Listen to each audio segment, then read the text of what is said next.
Bonjour Frédéric Simotel. Bonjour. C'est déjà demain, une fois encore cet été. La crainte qu'on a souvent quand on part à l'étranger, c'est de découvrir en rentrant la facture de notre téléphone mobile, salée à tous les coups. Vous allez nous donner quelques astuces pour rester connecté sans trop se ruiner. Voilà, exactement. Oui, il faut savoir que 4 Français sur 10, eux, coupent carrément leur téléphone quand ils sont à l'étranger pour ne pas trop le meilleur dépenser. moyen de ne pas consommer. Voilà, et c'est vrai que, alors on va dire une consommation moyenne qui est de, allez, on consulte 60 mails par jour, on va aller sur une quinzaine de sites d'information, on va regarder 2 vidéos. Eh bien, rien que cette consommation quotidienne, chaque jour, si on est aux États-Unis, si on est en Asie, ça peut coûter plusieurs centaines d'euros sur sa facture. Donc là, ça va vite. Donc aujourd'hui, c'est vrai, il y a tout un tas d'astuces. Alors ça s'améliore. Alors c'est le phénomène du roaming, ce qu'on appelle l'itinérance. Oui. Alors ça s'améliore un peu. C'est vrai que les opérateurs français déjà en Europe proposent tous plus ou moins dans leur forfait de prendre en compte les appels, les SMS, même les données sur l'Europe. Et puis en Europe, de toute façon, en juin 2017, ce sera tout gratuit.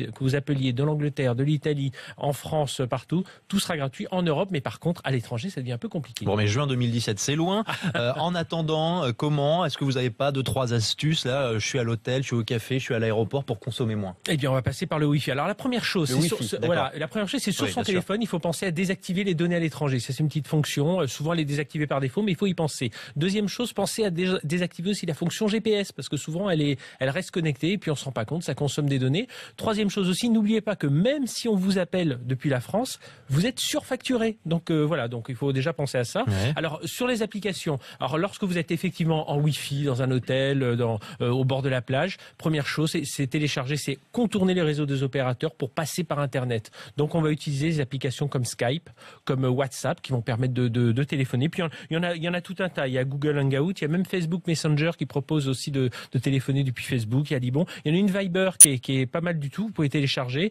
Et en plus, elle va vous indiquer tous vos correspondants dans votre liste d'amis qui sont aussi sur Viber. Donc vous allez pouvoir les appeler totalement gratuitement. Bon, ça c'est pour le téléphone et pour la navigation Internet. Alors pour la navigation Internet, c'est pas pareil. Il y a pas mal d'applications. Alors pour ceux qui peuvent pas se déconnecter de Facebook, ils peuvent télécharger, voilà, les accros. Ils peuvent télécharger l'application Facebook Lite. Alors c'est la même chose que Facebook, à part que ça va échanger moins de données, puis surtout ça va les compresser, les photos, tout ça, donc ça va être beaucoup moins lourd. Et puis il y a tout un tas d'applications. Il y a une application qui s'appelle Onavo, qui elle aussi, lorsque vous allez envoyer des photos, des vidéos, elle va les comprimer jusqu'à 5 fois leur taille, donc vous allez consommer moins de données. Il y a une autre application qui est pas mal aussi, qui s'appelle My Data Manager. Elle va regarder tout ce que vous utilisez comme application. Elle va vous dire attention, cette application de géolocalisation, elle consomme beaucoup de données, donc attention à ça. Elle peut même vous donner des indications sur la consommation d'énergie de votre téléphone, de l'application, qu'entraîne l'application. Voilà, qu'entraîne l'application. Voilà, il y en a tout un tas. Il y a Opera Max, moi c'est l'une de mes favorites, celle-là qui donne tout un tas d'applications et puis tout un tas d'astuces. Et puis il y en a une qui s'appelle Juice Defender, celle-là est pas mal du tout. Elle va un peu comme Opera Max, ça va vous donner la consommation la consommation d'énergie que prend en compte chacune des applications. Donc voilà, donc tout un tas d'applications pour vraiment que ça nous coûte moins cher. Et voilà, on va pouvoir partir l'esprit plus léger et toujours connecté. Merci beaucoup Frédéric, à demain.